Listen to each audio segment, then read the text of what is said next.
I feel like I know why Steve Harvey was so jealous of Bernie Mac, but what was the relationship between Bernie Mac and Mary Harvey? Mary said she used to go on tour buses with them when they did Kings of Comedy. So when they used to go doing Kings of Comedy, she used to kick with everybody, but it was something about Bernie Mac that just turned her on. And she said he smelled so good. See, Steve, that's what you get for smelling funky. She wanted somebody to smell a little bit better. So if you hadn't been funky, she might have not been back there with Bernie Mac in the back of that bus. So her and Bernie Mac used to kick it in the back of the bus together. I said, what y'all doing back there, Mary? She said, we just chilling. Do you think I want to believe that? No, I don't 100% believe that she was just on the back of the bus chilling with Bernie Mac. Do I think she flirted with Bernie Mac some? Yes, I do, because of some of the things that she had already said. And one day they were sitting on the back of the bus having fun and really laughing. And Steve was in a bad mood, and he came back there and saw Bernie Mac talking to Mary, and he just went ballistic because she said Steve heard them laughing, and he got real upset. And then he tried to pull Mary from back there where he was at. Mary wouldn't go, so now he more pissed, and it seemed like it set the preference for a certain vendetta. And ever since then, it seemed like he had attitudes with Bernie Mac. So that's where it really started from, because Mary liked the way Bernie Mac smelled on the back of the bus. I dare say too, Bernie Mac was like a man's man, a real man, and just down to earth. Yeah. And I think Mary liked that too. You know, Steve, I don't know him personally, ain't never met him, but he gives me the energy he'll do anything for money. Like he'll sell his soul for money. And Bernie Mac told Mary a couple of times that ain't what you want. And she really didn't understand what that meant till later on. She said Bernie Mac was a pretty straightforward person and very humble guy. She said, but when you get on his bad side, he would tell you. And it was always something that Steve appeared to be like inferior, because he always wanted to be over Bernie Mac. He wanted to be his style, his personality. He could not be, because let's keep it real, he's not funny. You do a good as a host, but he really not funny like that. You did good on your little sitcoms, but you really ain't funny like that. You can't joke with somebody and come behind Bernie Mac. I wouldn't, like, you know what I'm saying? That's like becoming behind somebody like whatever, because he was the Mac Daddy of comedy, and True. Steve just happened to get thrown in there.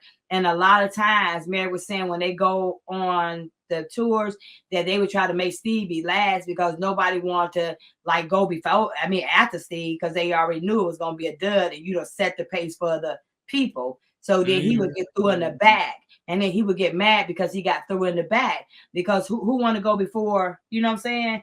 Ain't nobody going to go, and then you a dud. And so they didn't want him in the beginning, because now you done set the pace. So they put him at the end, and he still didn't do good. So he had an attitude behind that. He never said it. He just had to get in where he fit in. And to back that up, because Steve recently did an interview with Shannon Sharp. Now, Steve insinuates that, the Kings of Comedy broke up because, certain people was Hollywood and wanted to be an actor.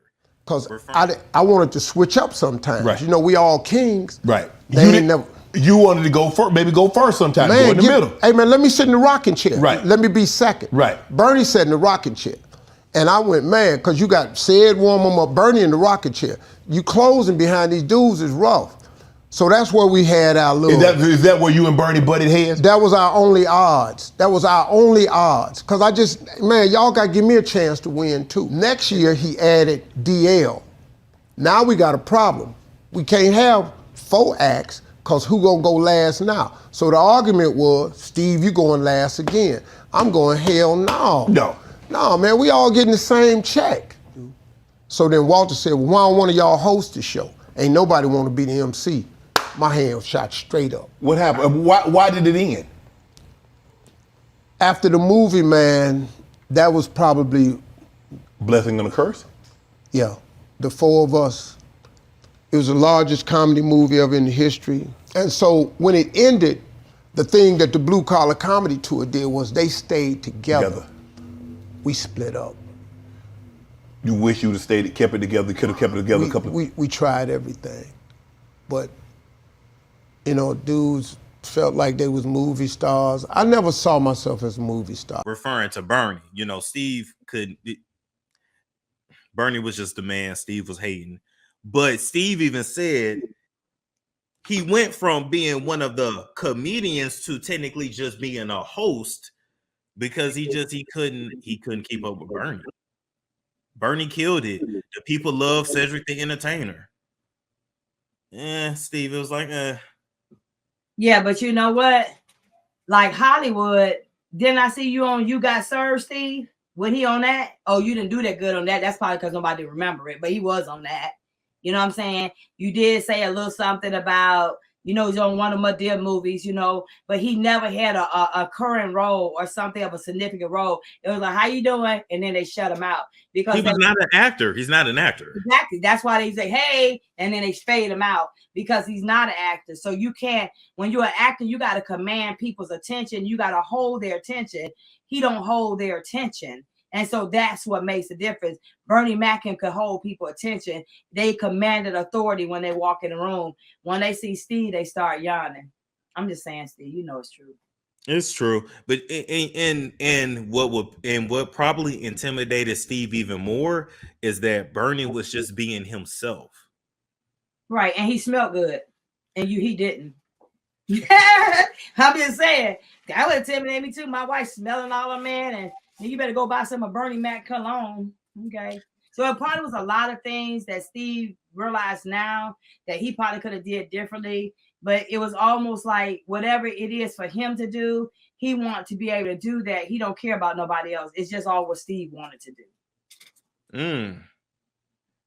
Let's tell the truth today, people. Jealousy is something else, but it's a storm show.